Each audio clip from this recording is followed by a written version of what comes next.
What's going on, everybody? I'm Jiffy Nano, and today we're going to be breaking down all of the need-to-know information for the upcoming looter shooter Outriders. Outriders is a third-person sci-fi looter shooter being made by Square Enix and People Can Fly, the developers behind the original Gears of War, Bulletstorm, and yes, Fortnite. In Outriders, humanity is in shambles and have emigrated to the planet of Enoch to create new settlements and start a new society. Unfortunately, these plans were ruined by what is called the Anomaly, a devastating storm of unknown power and origin that mutates the native species of Enoch into bloodthirsty killers, but also mutates some of the human settlers into what we know as the Outriders. Forced into cryo-hibernation to survive the storm, they eventually woke up 30 years later into a vastly different world from the one they left. War and mutations have left the last of humanity in a dark age, the Anomaly rendering most technology useless, but with the Outriders' new abilities, they have the power to save what's left. This is your classic last hope for humanity run-of-the-mill story we've seen multiple times in this genre, but this game seems to be going for a much more gritty, gory, and dark approach in terms of story beats and character design for you and enemies. The world of Enoch is supposedly built in a kind of hub-and-spoke style, where there are multiple larger hub towns with smaller spokes branching out into smaller hubs and areas.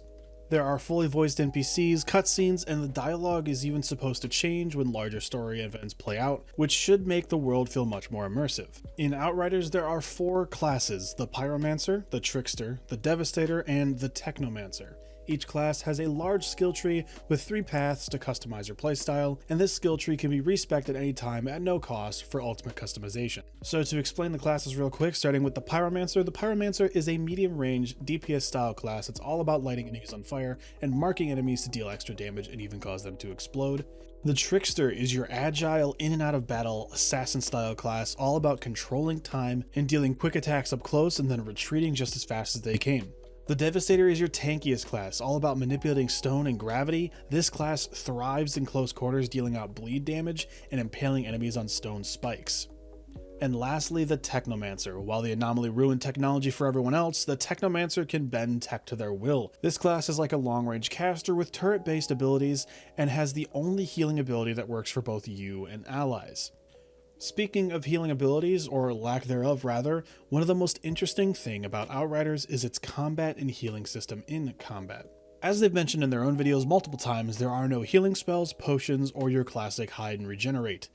You have to defeat enemies to heal. Each class has a certain requirement to trigger healing. The Trickster and Devastator can only heal when enemies die within close range, promoting a hit and run playstyle for the Trickster, who has a small health pool, and a middle of the danger aggressive playstyle for the Devastator, who has the largest health pool. The Pyromancer heals by killing enemies who were damaged by their abilities, and the Technomancer heals by getting kills with their abilities.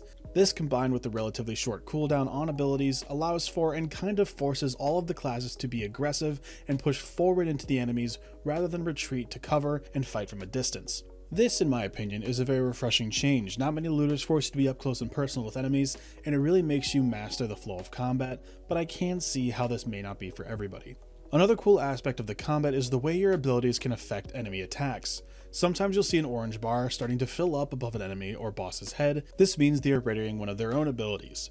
If you or an ally hit one of these enemies with the orange bar with an ability or status effect that can cause interrupt, you can stop that enemy from using their ability. I have said ability way too much in the last 2 sentences, but this in my opinion is really cool. A lot of the time in looters, shooters, RPGs, you'll hit an enemy with a massive attack and they just shrug it off like you smacked them with a pool noodle, and every time they hit you, it interrupts your attacks, and that drives me crazy sometimes. So it's nice to see that we can do things to disrupt enemies. Now, combat is not all ability based, of course. We also have all that sweet loot in the form of weapons and armor. The loot system follows a similar system to pretty much all loot based games: common, unusual, rare, epic, and legendary, or white, green, blue, purple, and orange. And also, like other games, loot will pop out of fallen enemies on the battlefield, and from what's been said, you get loot pretty often. This can be kind of hit or miss. Personally, I think there's a fine balance between too much loot and so little that it disrespects your time investment, and it'll be hard to tell where this game lies until we get our hands on it for an extended period of time. Along with the loot, we also have crafting and modding, which is looking to be another really interesting feature in this game. So mods consist of 2 types: ability mods and general mods. Ability mods are class specific and can only be applied to armor. These will modify one of your class's abilities, giving it something like more charges or increasing the damage or area of effect. General mods can be applied to anything and can drastically change the way a gun handles, the way a gun deals damage, apply status effects, or give unique abilities. General mods can also give mini versions of different classes' abilities that can be used on any class, like an assault rifle that can slow time like the Trickster being used on a Pyromancer. But personally, I think the coolest part about mods is you can combine legendary weapon effects with legendary mods. Mods are acquired by dismantling items with said mod on it. So if you get a legendary weapon early game, you can dismantle it later for its special mod, and then put that on a newer legendary you have. The example they used was an assault rifle that could freeze enemies being combined with one that has a chance to have lightning strike an enemy being shot.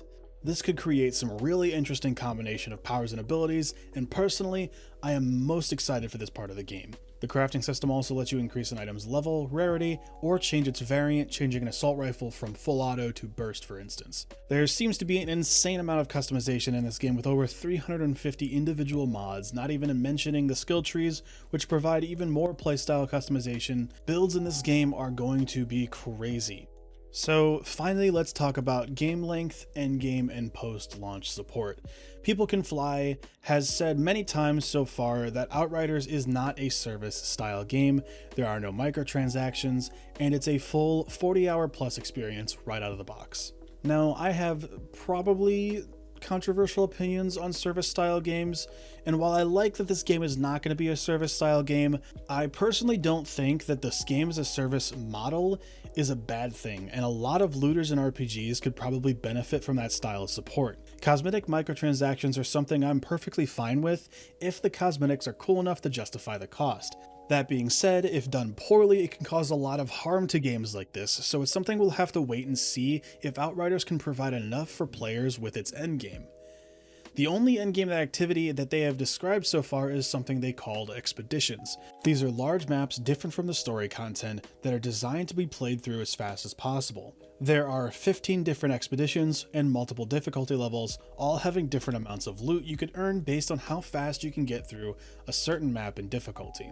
Personally, I am not super sure about this. I like the idea of expeditions, but I really wish more games would go with some kind of procedurally generated randomized dungeon system to earn endgame loot instead of set maps and areas. That would make endgame runs so much more interesting and replayable in my opinion. I don't know if procedurally generated dungeons is the easiest thing to add into a game like this, so we'll just have to judge the expedition system when I actually get to try it.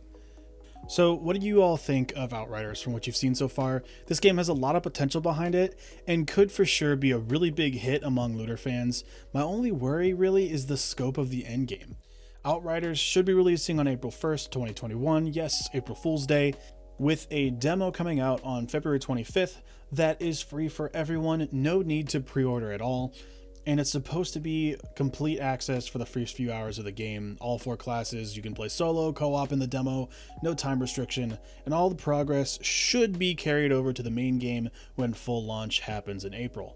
Once again, this is really cool to see. Rarely, if ever, do devs allow players to have such free access to a demo like that, and I'm sure this will double as a bit of a beta test for balancing and servers and stuff like that, which is probably a really good idea. So, if you found this video informative, a like rating is always appreciated, and consider subscribing to see my future uploads. I'm looking forward to diving into this game and making guides and build videos, so keep an eye out for those when the demo comes out. Also, consider checking out my stream over on Twitch, link in the description. We play all kinds of stuff over there. And consider checking out my Patreon if you really want to support me and the videos that I make. A link in the description there, no obligation, but I do just need to talk about it, else no one knows about it. So thank you so much for watching, and I'll see you guys in the next one.